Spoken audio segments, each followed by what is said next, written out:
एक मौत बुरी मौत की सबसे बड़ी निशानी है, एक मौत अच्छी मौत की सबसे बड़ी निशानी है। मैंने सोचा कि वो बता दूं कि देखो बंदे को अल्लाह तबारक व तआला मौत कैसे देता है, जिसमें सबसे ज्यादा वो अपने आप को मगन पाता है उसी में देता है। तो याद रखो ये बर्बादी वक्त जो कर रहे हैं, जो जिंदगी हम कर रहे हैं, इसमें ज्यादातर हिस्सा तुम बुराइयों में गुजारते हो। तो अल्लाह से डरो कहीं बुराई में मौत ना आ जाए। आज की दुनिया में एक दो हफ्ते पहले एक बहुत बड़ा फिल्म स्टार हार्ट अटैक की वजह से 40 साल भी नहीं मर गया। आप सबको मालूम होगा कौन मरा, नाम लेने की जरूरत नहीं है।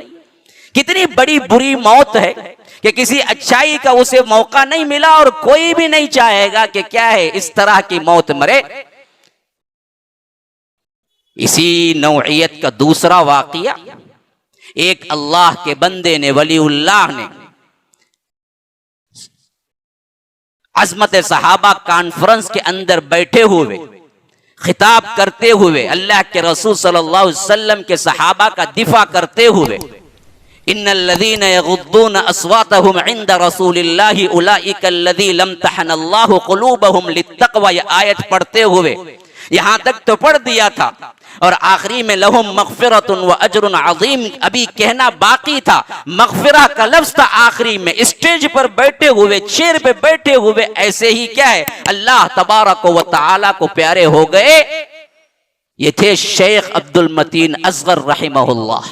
अभी एक हफ्ते का पहले का वाक़या है।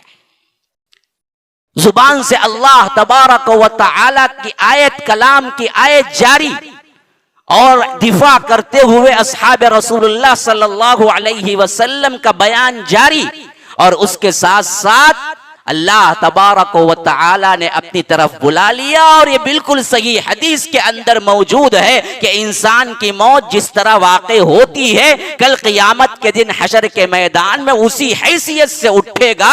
तो अब्दुल मतीन असगर रहमहुल्लाह लहुम मग़फ़िरतुन व अज्रुन अज़ीम के वे अल्फाज से उठेंगे तो अल्लाह कहेगा उनकी भी मग़फ़िरत, तेरी भी मग़फ़िरत।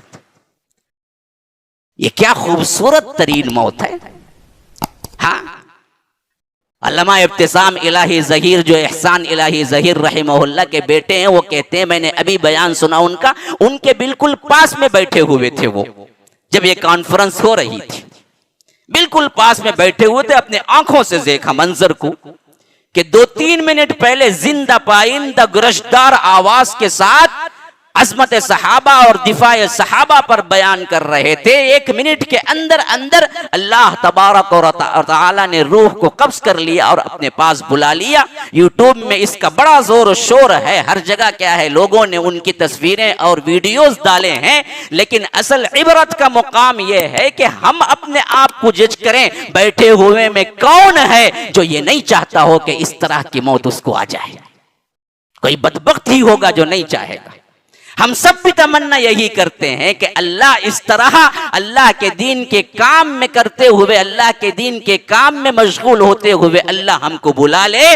तो मालूम हुआ कि एक इंसान को अल्लाह तबारक व तआला वैसी हालत में तभी बुलाता है जब जिंदगी का बड़ा हिस्सा उसी काम में गुजारता है। कि एक बदबख्त था, सिनी एक्टर था, सिनेमा में अपनी जिंदगी गुजारा, इसी हालत में उसे हार्ट अटैक दे के मार दिया। और एक दूसरा अल्लाह का वली था जो अपनी पूरी जिंदगी दीन के लिए, सहाबा के दिफा के लिए और मुसलमानों के इस्लाह के लिए बोलता रहा, बोलता रहा, बोलता रहा, हत्ता कि अल्लाह तबारक व तआला उसी हालत में, वही वक्त में उन्हें बुला लिया और तमाम अहले इस्लाम को यह पैगाम दे गई इनकी मौत अब्दुल मतीन असगर रहमहुल्लाह की कि देखो, याद रखो, अज़मत सहाबा और दिफाए सहाबा पर जान देने वालों को अल्लाह तबारक व तआला मरते वक्त ही जन्नत की खुशखबरी दे देता है। जो सहाबा के पीछे पड़ते हैं, उन्हें गालियां देते हैं या उनके नुक्स निकालते हैं, उनको अल्लाह तबारक व तआला कभी ऐसी मौत नहीं देगा।